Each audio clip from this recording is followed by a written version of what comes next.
Imaginez un monde où le prix de votre café du matin augmente légèrement chaque mois, non pas parce que les grains sont plus rares, mais parce que tout autour de vous change. C'est la pression silencieuse de l'inflation qui touche la vie quotidienne, rendant ces petits achats plus lourds au fil du temps.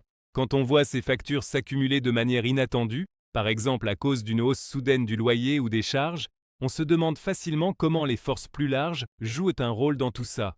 Les gouvernements et les institutions interviennent avec des stratégies pour stabiliser la situation, dans le but d'alléger ces tensions sans prétendre pouvoir tout régler. Pensez à ces moments où votre salaire ne vous permet plus de faire autant d'achats qu'avant, peut-être parce que les prix des produits alimentaires ou les primes d'assurance ont augmenté sans prévenir. C'est une situation courante pour beaucoup d'entre nous, trentenaires ou quadragénaires, qui jonglons entre notre carrière et les besoins de notre famille. À plus grande échelle, les pays sont confrontés à des contraintes similaires, des périodes de ralentissement de la croissance, d'incertitude sur l'emploi ou de spirale des prix. Dans ce cas, deux approches principales entrent en jeu. L'une est gérée par le gouvernement à travers son budget, l'autre par une banque centrale qui gère les flux monétaires. Ce ne sont pas des solutions miracles, mais elles influencent l'environnement dans lequel évoluent nos finances personnelles. Examinons d'abord le rôle du gouvernement, la manière dont il ajuste ses dépenses et ses recettes. Imaginons un pays qui décide d'investir des ressources dans la construction de meilleurs transports publics ou dans la modernisation des centres communautaires. Il ne s'agit pas seulement d'infrastructures, cela crée des emplois, met de l'argent dans les poches des travailleurs et encourage les dépenses en produits locaux. Lorsque les temps sont difficiles, comme pendant une période de ralentissement économique où le chômage persiste, l'augmentation de ces investissements peut contribuer à faire circuler l'argent et à soutenir les familles qui, sans cela, pourraient réduire leurs dépenses essentielles. A l'inverse, si les prix augmentent trop rapidement, le gouvernement peut réduire certains programmes ou demander un peu plus de contributions par le biais des impôts, dans le but de calmer la situation sans pour autant freiner complètement le progrès. Cet équilibre se retrouve dans nos propres vies, où nous pouvons choisir des biens durables plutôt que des tendances éphémères, afin de protéger ce que nous avons. Tout comme un ménage établit un budget pour ses besoins à long terme, tels que les réparations de la maison ou l'aide aux parents âgés, un gouvernement évalue ses dépenses par rapport à ses recettes afin d'éviter de creuser davantage le déficit. Mais cela ne se fait pas sans difficulté. Ces changements peuvent prendre du temps à mettre en œuvre et, dans des régions comme l'Europe, les règles communes entre les pays ajoutent des niveaux de coordination supplémentaires. Je me demande parfois si le fait d'avoir commencé à planifier plus tôt dans ma vie aurait pu atténuer les tensions passées, comme ce mois où une réparation imprévue de ma voiture a épuisé mes économies et m'a fait douter de mes choix. En changeant d'orientation, les banques centrales actionnent un autre levier. Elles contrôlent la facilité ou la difficulté d'emprunter et la quantité d'argent en circulation. Imaginez les taux d'intérêt comme un cadran qui influence les prêts pour les maisons, les voitures ou les entreprises.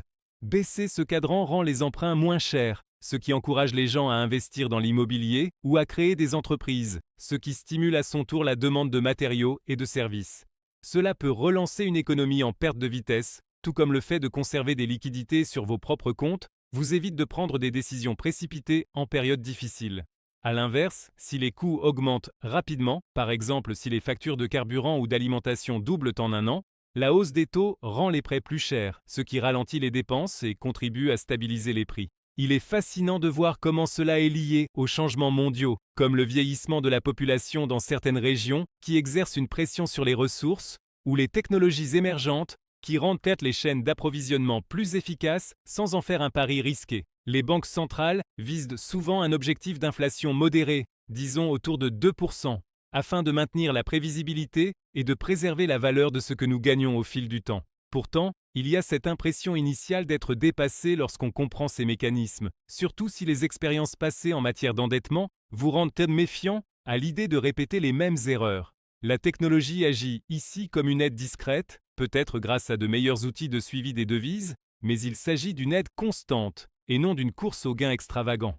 Ces deux approches se recoupent souvent dans les scénarios réels. Rappelez-vous les perturbations mondiales d'il y a quelques années, lorsque le ralentissement économique a frappé de plein fouet. Des entreprises ont fermé ont fermé leurs portes. Les revenus ont chuté. Les gouvernements ont intensifié leur soutien aux secteurs clés, comme l'aide aux soins de santé ou aux petites entreprises, tandis que les banques centrales ont assoupli les conditions d'emprunt afin de maintenir le flux de crédit. Ensemble, ils ont cherché à amortir les chocs, un peu comme nous pouvons nous prémunir contre l'incertitude dans notre vie grâce à de petites réserves bien pensées tels qu'un fonds d'urgence pour faire face à des obligations familiales imprévues ou à l'augmentation des coûts d'abonnement. En termes concrets, une inflation élevée peut signifier que vos courses alimentaires vous coûtent 20% de plus que l'année dernière, ce qui réduit votre pouvoir d'achat à long terme.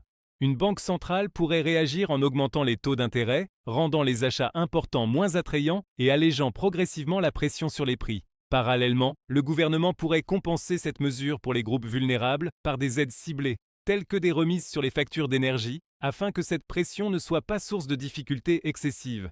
Cette interaction contribue à maintenir un sentiment de fluidité, réduisant le poids mental d'une inquiétude constante concernant les finances. La conscience mondiale ajoute ici une dimension supplémentaire. La démographie dans des régions comme l'Asie ou l'Europe influence le commerce et les ressources, nous rappelant que nos coûts locaux s'inscrivent dans un réseau plus large. Se concentrer sur la qualité, que ce soit dans les investissements nationaux ou les choix personnels, comme préférer des appareils fiables à des solutions bon marché, renforce la résilience face à ces fluctuations. Il s'agit de posséder des éléments liés à des besoins réels, comme des systèmes éducatifs ou de santé durable, plutôt que des projets spéculatifs qui promettent des gains rapides mais qui déçoivent souvent. Parfois, le doute s'installe. Suis-je allé trop loin pour pouvoir changer efficacement mes habitudes? Et si mes anciens schémas, comme ignorer les coûts croissants, refaisaient surface? Ces pensées sont humaines, une pause dans le flux, mais les aborder calmement permet d'y voir plus clair. Posséder des valeurs essentielles, qu'il s'agisse d'infrastructures communautaires ou de compétences personnelles, permet de se prémunir contre la volatilité. Alors que nous naviguons dans ces dynamiques, il est important de reconnaître comment elles façonnent notre quête de stabilité. En fin de compte, il s'agit de favoriser la stabilité dans un paysage imprévisible, où de petits ajustements se combinent pour former une sécurité durable. Aujourd'hui, prenez un moment pour examiner une facture qui a augmenté récemment, peut-être celle de vos services publics, et notez comment elle s'inscrit dans votre situation globale.